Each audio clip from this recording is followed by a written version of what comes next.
What we saw up front from the Detroit Lions during the 2025 regular season is a story that needs context, because if you only look at rankings or raw outcomes, you miss what really happened inside that offensive line room. Pro Football Focus ultimately ranked the Lions' offensive line 12th out of 32 units. On paper, that is above average. In reality, for a team and a coaching staff that had established itself as one of the league's most physical and consistent trench groups over the previous 2 seasons, it felt like a step back. And that feeling wasn't created by outside noise. It was felt inside the building. This was not the same offensive line that Detroit had relied on in recent years, and the changes were significant. The interior of the line was completely revamped, with new starters at all 3 interior positions. That kind of turnover matters, especially for a unit that relies heavily on chemistry, communication, and trust. To make things even more challenging, injuries constantly disrupted continuity. Over the course of the season, 13 different offensive linemen logged at least 10 snaps. That number alone tells you how difficult it was for this group to build rhythm and consistency week after week. Pro Football Focus was direct in its evaluation. The unit did not meet expectations. The Lions could not replicate the level of dominance they had shown in recent seasons, particularly in terms of cohesion. And yet, even within a year that felt uneven, there were important individual developments that deserve attention, because they point toward where this group could be heading next. One of the clearest bright spots was rookie right guard Tate Ratledge. Thrown into a challenging situation on a reworked interior, Ratledge held his own, and then some, especially in the run game. His 73.5 PFF run blocking grade ranked 12th among all guards in the league and 2nd among all rookie guards. For a rookie adjusting to NFL speed, NFL strength, and new teammates around him, that production matters. It showed that Detroit may have found a foundational piece on the interior, even if the overall unit wasn't firing on all cylinders yet. While the interior searched for stability, the anchor of the line remained exactly who everyone expects it to be: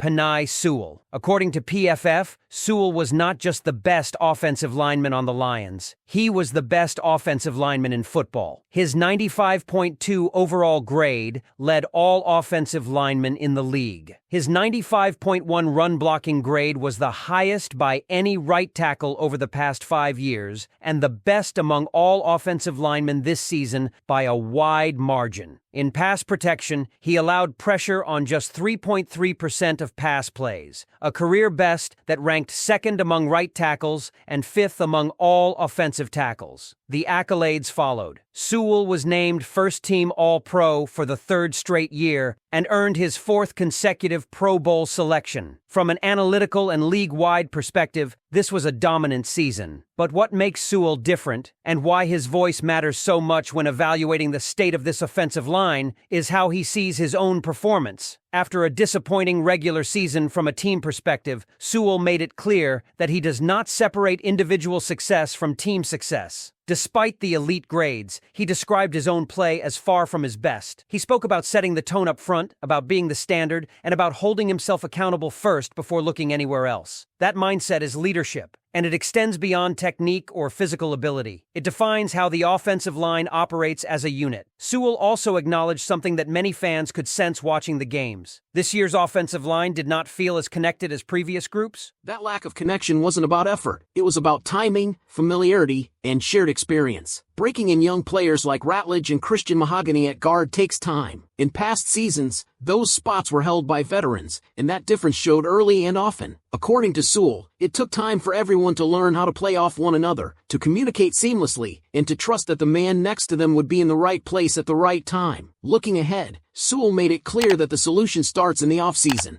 Building relationships, checking in with teammates, creating a stronger bond, and rediscovering the swagger and confidence that once defined this group are all priorities. His message was simple but powerful: focus on getting better today, not worrying about what is out of their control tomorrow. That approach reflects a unit that understands it underachieved by its own standards, but also believes the foundation is still there. So when you look at the 2025 offensive line, you see a group that finished above average in the rankings, featured the best offensive lineman in football, developed a promising rookie on the interior, but never fully became what it wanted to be as a collective. The question now isn't whether there is talent. The question is whether continuity, health, and connection can bring this group back to the elite level it believes it should be at. What do you think was the biggest reason the Lions' offensive line never fully clicked in 2025? And how confident are you that this group can get back to being one of the NFL's best next season? That belief inside the room is what makes this offensive line such a fascinating storyline moving forward, because the pieces are not being torn down and rebuilt from scratch. Instead, this feels like a group standing at a crossroads between a year of lessons and a chance to reestablish its identity. When Penei Sewell talks about connection, swagger, and confidence, he's not speaking in vague motivational terms. He's describing the exact qualities that separated the Lions' offensive line of previous seasons from the version we saw throughout much of 2025. Continuity matters more on the offensive line than almost any other position group in football. Every snap depends on timing, communication, and trust. When one player hesitates for half a second, the entire play can fall apart. With 3 new interior starters, that margin for error was exposed repeatedly. The numbers reflect that inconsistency, but they don't fully capture the adjustment period this unit was forced to live through in real time, under pressure, every single week. That is why the development of players like Tate Ratledge is so important in this conversation. His run-blocking efficiency wasn't just a nice surprise, it was a signal.